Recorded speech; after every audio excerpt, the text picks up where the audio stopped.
তাহলে আপনারা যদি 15টা টাকা খরচা করে আপনাদের মসজিদের ইমামের কাছে নাম লিখিয়ে দেন, বাবু আমি কলকাতায় ব্যবসা করি, আমি মাঠে চাষ করি, হয়তো সব দিন আসতে পারবো না, সপ্তাহে এক আধবার আসবো, আমি যেন কোরআন শিখে মরতে পারি।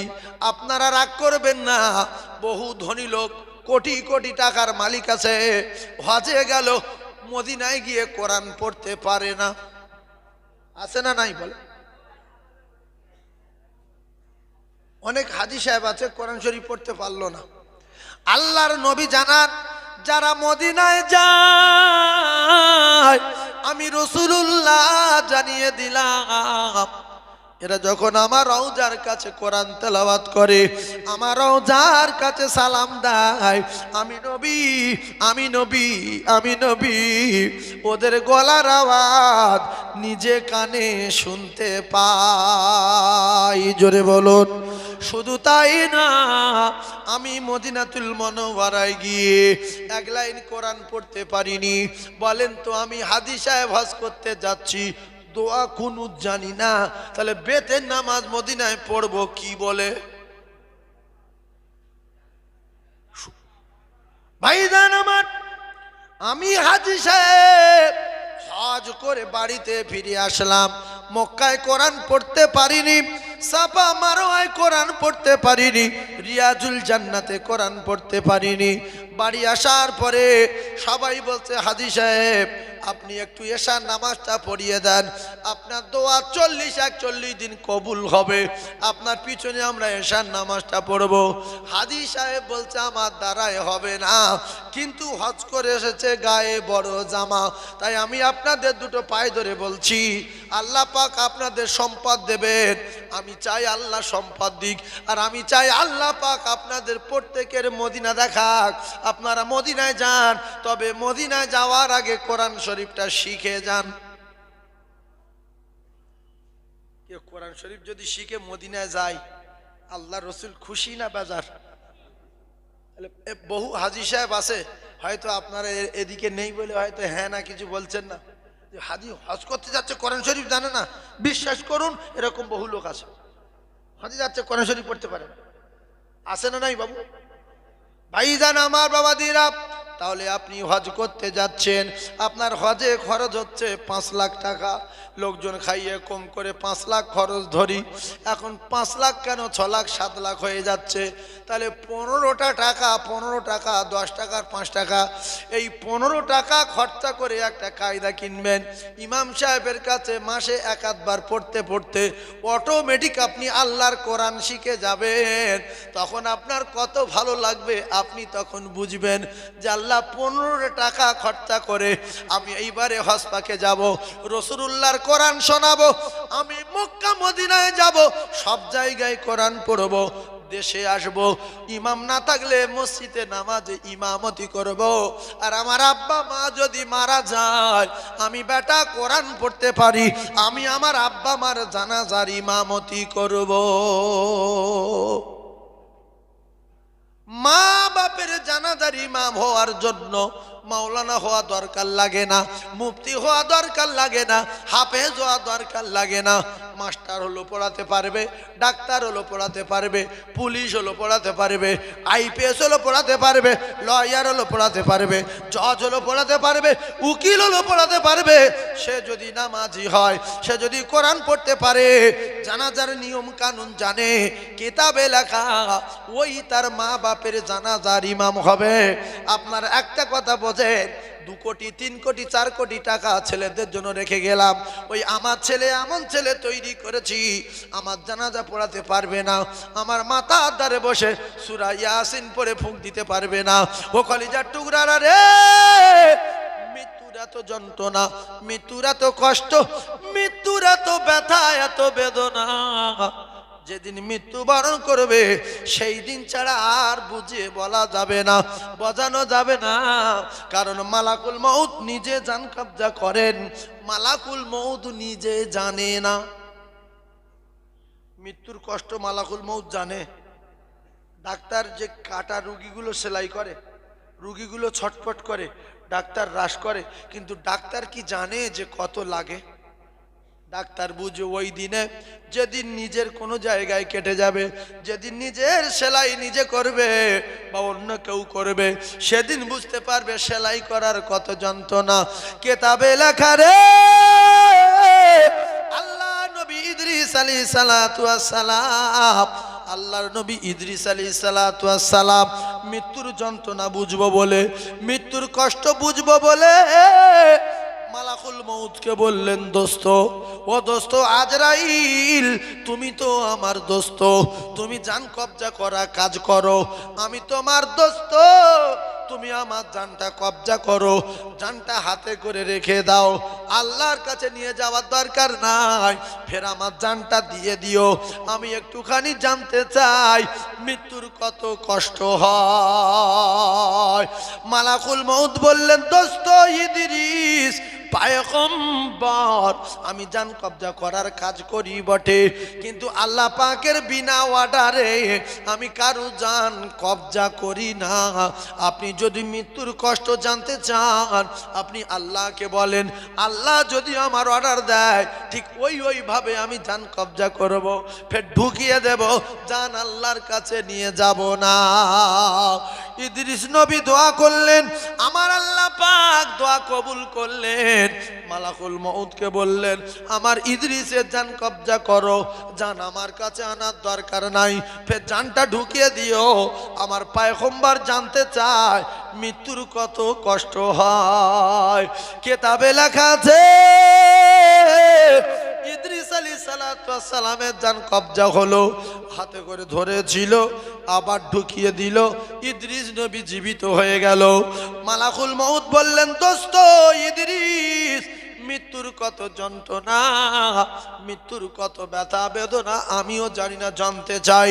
ইদ্রিস নবী বললেন, দোস্ত আজরাইল, একটা জীবিত মানুষের মাথা তালু থেকে নিয়ে পায়ের তালু পর্যন্ত চামড়া ছাড়িয়ে আনলে যত না যন্ত্রণা হয়, তার থেকে কত লক্ষ কোটি কোটি গুণ জান কবজা করার যন্ত্রণা আমি নবী ইদ্রিস ভাষায় বলে বোঝাতে পারবো না। মালাকুল মউত বললেন, দোস্ত আপনি আমার দোস্ত, আমি আপনার দোস্ত, এ তো আলোচনার মধ্য দিয়ে জান কবজা হলো, তাতে যদি এমন কষ্ট হয় তাহলে পাপী যারা হবে তাদের জান কবজা করার সময় কত কষ্ট পাবে। আমরা যে যাই বলি মৃত্যু হবে গ্যারান্টি, এই কথাটা মাথায় রাখবেন যে আমি মরে যাব, আমার প্যারিস পুট্টি বাড়ি আর থাকবে না, আমার গাড়ি আর থাকবে না, আমার জামা কাপড় আর থাকবে না। মানুষ যখন মারা যাবে তিনটে জিনিস ছিনিয়ে নেবে। কটা বাপ মুখস্থ করে নেন, মানুষ যখন মারা যাবে তিনটে জিনিস ছিনিয়ে নেবে। নাম্বার ওয়ান, আপনি কলকাতায় ডাক্তার বাড়িতে ছিলেন, ডাক্তার আপনার নাম ধরে ধরে ঔষধ দিতেছিল, ভাই আব্দুর রহমান বাবু কেমন লাগছে, শরীরটা আগের চেয়ে সুস্থ সুস্থ লাগছে, বলছে হ্যাঁ, বলছে আগামীকাল ছুটি দেব, বলছে 4 লাখ টাকা মেরে দাও, 4 লাখ টাকা মেরে দিল, আগামীকাল ছুটি হবে। ডাক্তার সকালবেলা 10টার সময় এসে দেখে সেই আব্দুর রহমান মারা গেছে, আর আব্দুর রহমান বলে না, ডাক্তার লিখে দিল লাশ, নিজেও বলছে হ্যালো লাশ নিয়ে যাও, কোন ডাক্তার বলছে না আব্দুর রহমান নিয়ে যাও। এইবারে লাশ, সবার মুখে লাশ, বাড়িতে আত্মীয় স্বজনেরা অ্যাম্বুলেন্সের ড্রাইভারের কাছে ফোন করছে, হ্যালো লাশ কত দূর, লাশ কত দূর, লাশ কত দূর, লাশ কত দূর, কেউ বলে না আব্দুর রহমান কত দূর। ও যুবকেরা রে, কেউ বলে না আব্দুর রহমান কত দূর, আব্দুর রাজ্জাক কত দূর, সবাই বলছে লাশ কত দূর। ওই লাশ যখন বাড়ি আসলো, বন্ধু বান্ধব সবাই গেল, কেউ নাম বলে না, কেউ বলছে মাইয়েতের গোসল কখন, কেউ বলছে মাইয়েতের কাফন কখন, কেউ বলছে মাইয়েতের দাফন কখন, কেউ বলছে মাইয়েতের জানাজা কখন। সবাই নাম জানে কিন্তু কেউ নাম বলে না। নাম ছিনিয়ে নিল কে? একটু কথা বলেন, আল্লাহ। এরপরে নাম্বার 2 নম্বরে আমার আল্লাহ পাক আপনার আপনার পোশাকটা ছিনিয়ে নেবে। লক্ষ টাকার পাঞ্জাবি, 1 কোটি টাকার স্যুট, 1 লাখ টাকার গেঞ্জি, অনেক টাকার রুমাল, অনেক টাকার লুঙ্গি, একটাও আপনার দেওয়া হবে না। আপনার প্যান্ট বলি, জাইয়া বলি সব খুলে নিয়ে, কোমরের ডোর কেটে নিয়ে, উলঙ্গ করে, ফকিরের সাদা থান আপনার সাদা থান, ভিখিরি সাদা থান আপনার সাদা থান, পাগলের সাদা থান আপনার সাদা থান, এই থান পরিয়ে দিয়ে 2 নম্বরে পোশাক ছিনিয়ে নেবে আমার আল্লাহ। নাম্বার 3 নম্বরে আপনার প্যারিস করা বাড়ি, পুট্টি করা বাড়ি, এসি দেওয়া বাড়ি, সিলিং করা বাড়ি রে, জানালাওয়ালা বাড়ি, দরজাওয়ালা বাড়ি আমার আল্লাহ কেড়ে নিয়ে এমন একটা বাড়ি দেবে, ওই বাড়ির জানালা নাই, ওই বাড়ির দরজা নাই, সিলিং নাই, পুট্টি নাই, প্যারিস নাই, লাইট নাই, সাথী নাই, বাতি নাই রে ওই ঘরে। ও কলিজার টুকরা ভাই, মাথায় রাখেন, আজ না হয় কাল মৃত্যুবরণ করতে হবে। লা ইস্তাগফিরুনা সাআতাও ওয়ালা ইস্তাগদিমুন। 1 সেকেন্ড আগে না, 1 সেকেন্ড পরে না, কত যুবক অ্যাক্সিডেন্ট হয়ে, বাইক অ্যাক্সিডেন্টে মারা গেল। গত পরশু আমাদের ওই এলাকায় হাই রোডে 2টো যুবক একসঙ্গে লরির তলায় পড়ে বাস্ট হয়ে গেছে। আর বলছিলাম মিল্কি বাদাম তলায় কয়েক কোটি টাকার মালিক বললো, এখন আপাতত কোটি কোটি টাকার মালিক। ওই ছেলেটা কালকেরে মারা গেল, আমি মিল্কি ছিলাম কালকেরে, আজকেরে ক্যাসেট করছি, ওরা কালকেরে শুনবে। ও মুসলমানের ছেলেরা, যুবকেরা, জওয়ানেরা, দুনিয়ার জমিন ছেড়ে প্রত্যেকে চলে যেতে হবে। তাই একথা বিশ্বাস করে ভালো হয়ে যাই, 5 ওয়াক্ত নামাজি হয়ে যাই, কোরআন তেলাওয়াত করনেওয়ালা হয়ে যাই। বাপ সঙ্গে যাবে না, মা সঙ্গে যাবে না, আপনার সঙ্গে যাবে না বেটা বেটি, আপনার সঙ্গে যাবে আল্লাহ পাকের কোরআন। একবার জোরে বলুন সুবহানাল্লাহ, আরো জোরে বলুন সুবহানাল্লাহ, উচ্চ স্বরে তাকবীর দেন, নারে তাকবীর। আরো জোরে বলেন নারে তাকবীর, নারে তাকবীর। একবার জোরে জোরে আল্লাহুম্মা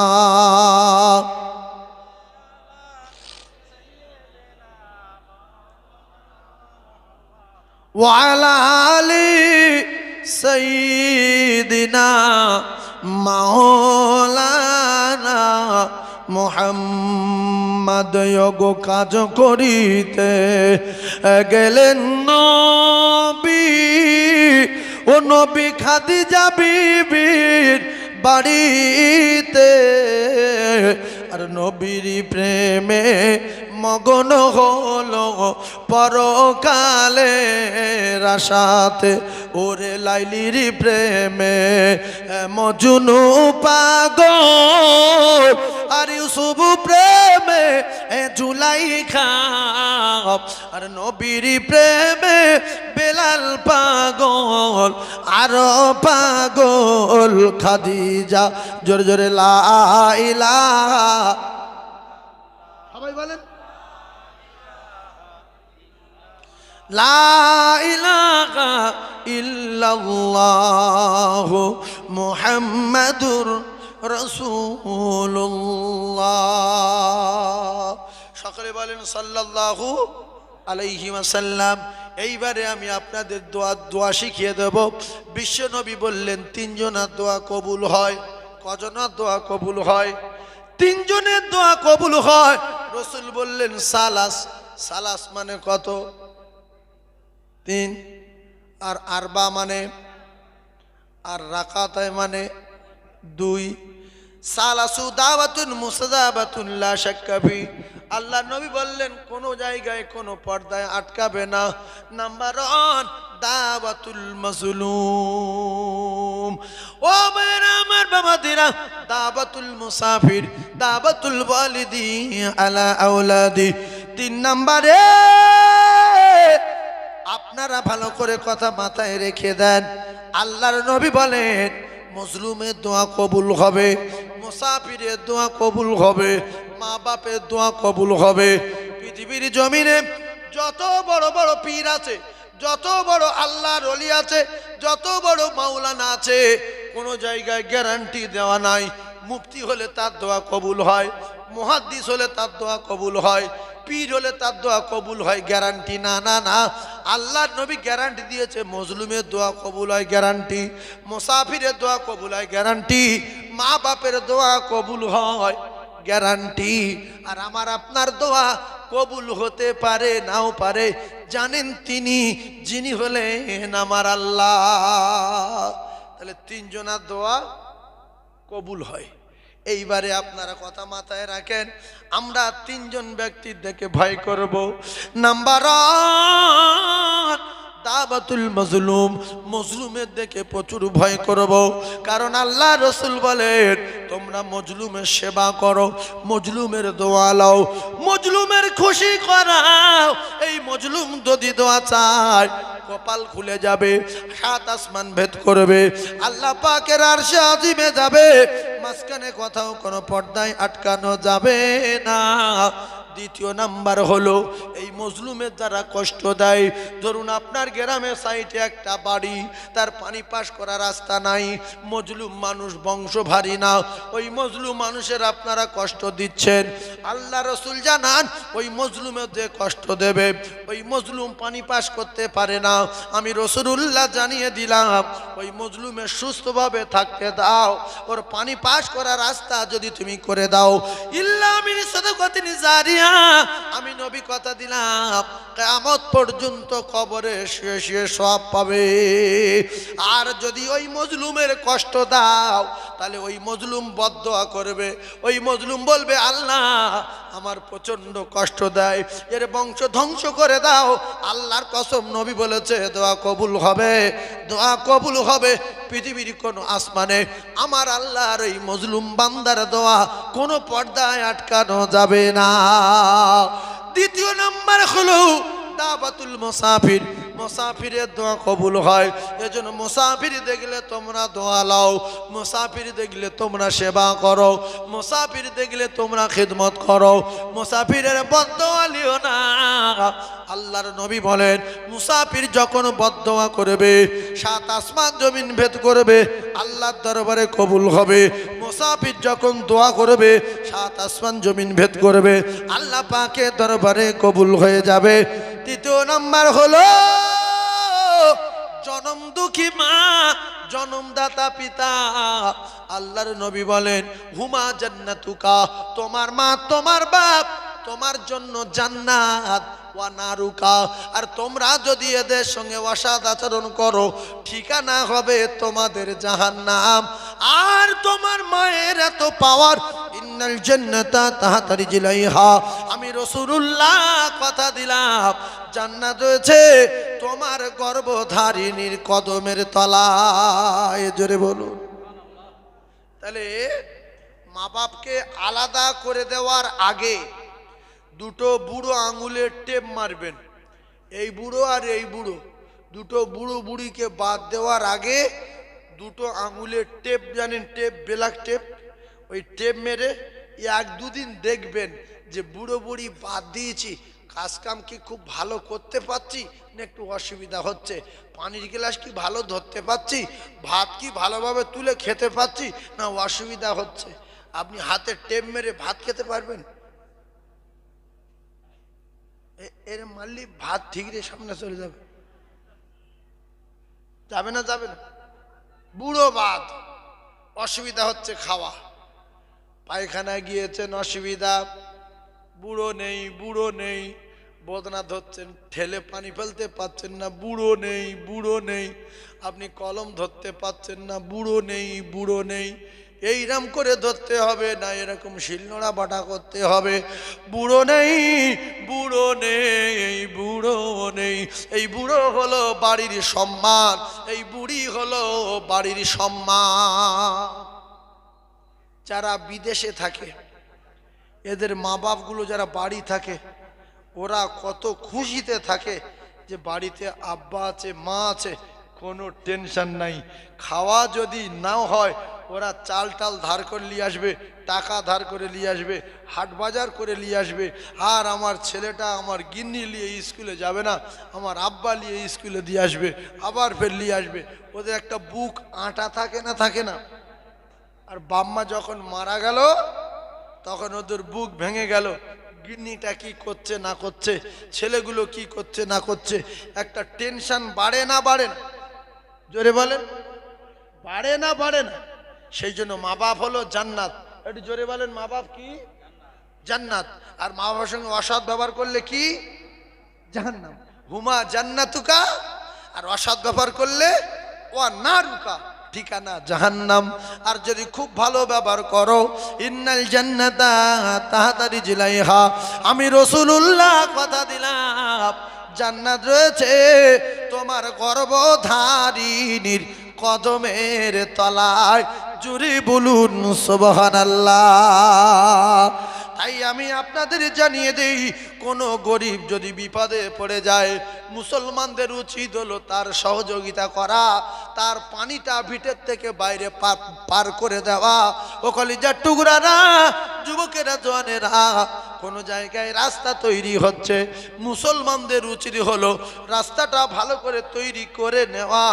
যদিও নিজের ভিটেতে এক বিঘত ঢুকে যায়, সে জায়গাটুকু দিয়ে দিয়া।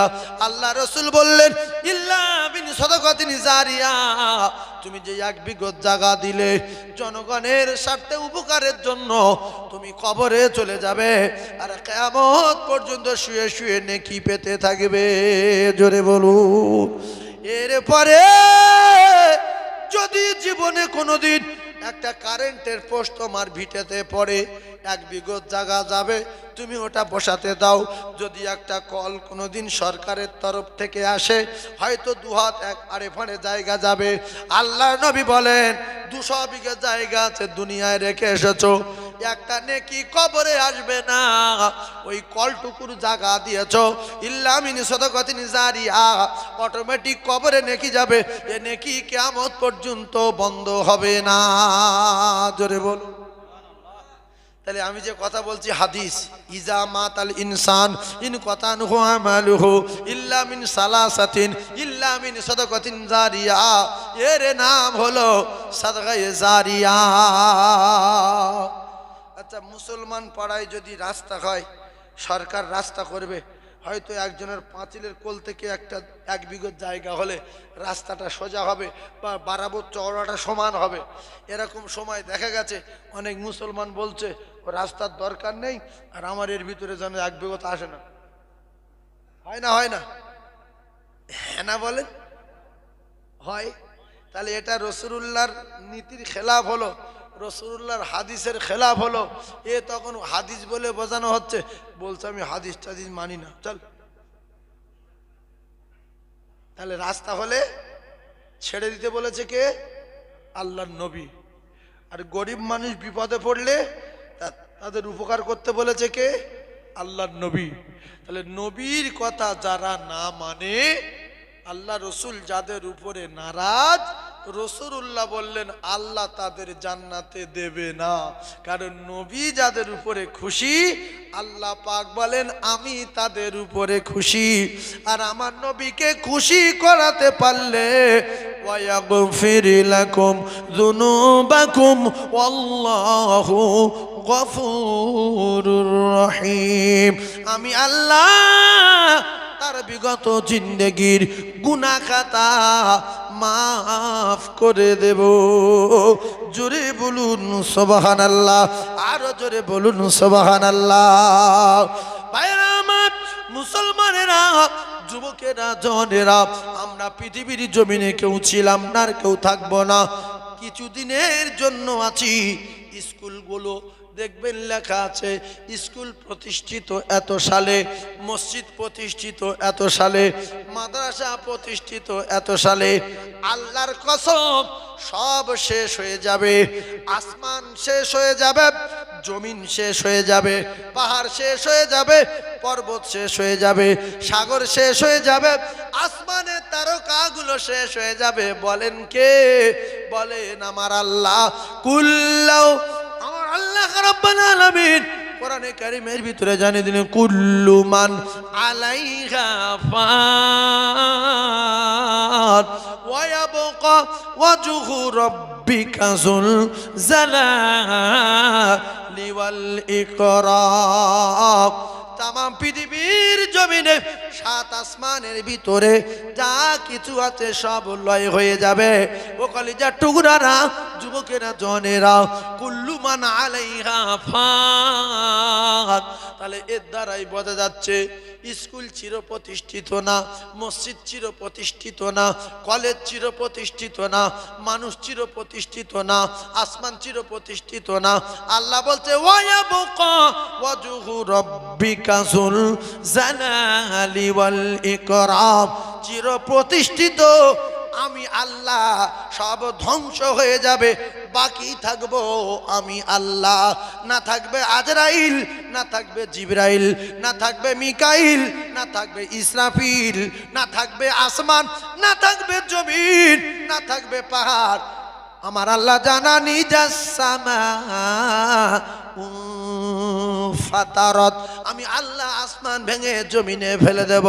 ওয়াইদাল কাওয়াকিবু তাসারাত, সূর্যের চেয়ে লক্ষ লক্ষ গুণ বড় বড় তারকাগুলো আমি আল্লাহ জমিনে ফেলে দেব। ওয়াইদাল বিহারু ফুজ্জিরাত, আমি আল্লাহ তামাম সাগরের পানিগুলো শুকিয়ে দেব।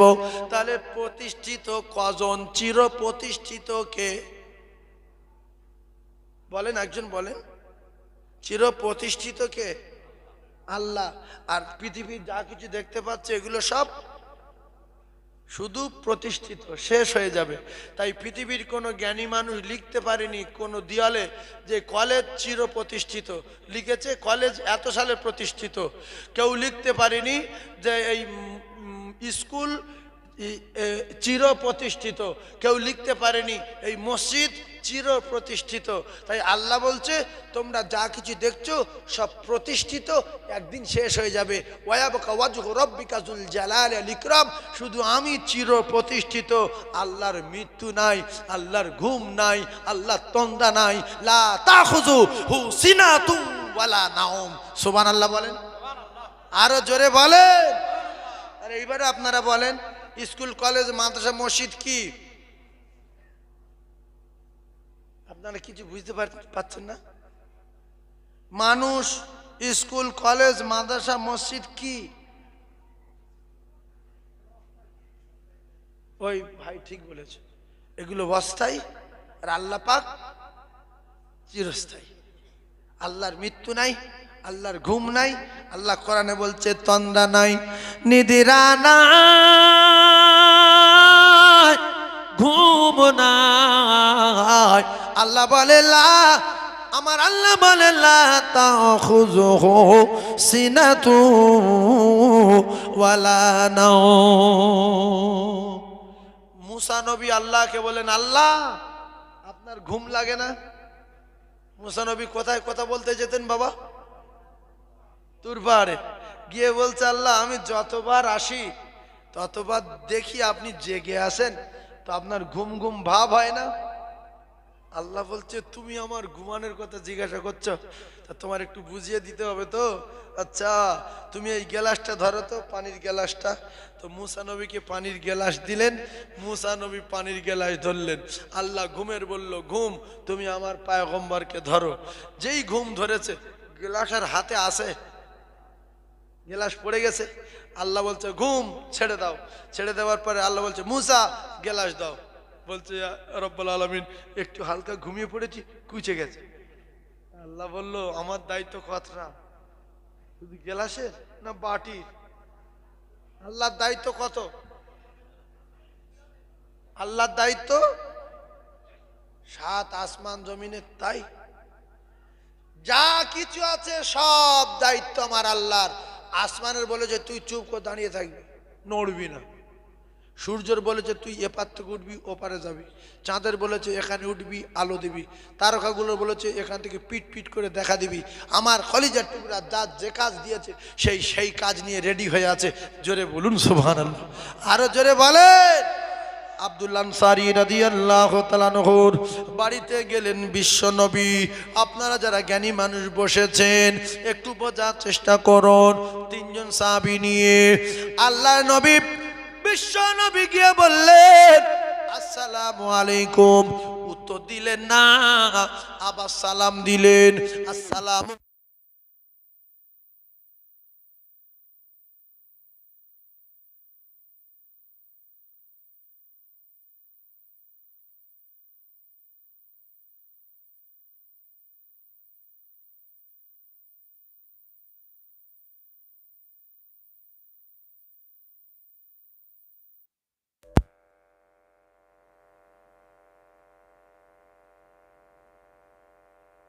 দুরূদ শরীফ আল্লাহুম্মা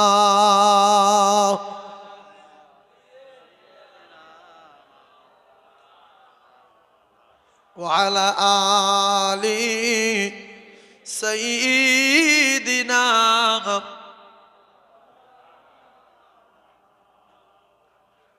নবী সালাম দিল কবার, উত্তর দিল কবারের মাথায়? তিনবারের মাথায়। প্রথম সালাম দিলেন, উত্তর দিলেন না। দ্বিতীয় সালাম দিলেন, উত্তর দিলেন না। তৃতীয় সালাম দিলেন। তৃতীয়বারে সালামের জবাব দিয়ে বললেন, আল্লাহ রসুল বললেন, আব্দুল্লাহ তুমি ভালো করে জানো আমি নবী যদি কারোর উপরে রেগে যাই আল্লাহ পাক তার জান্নাত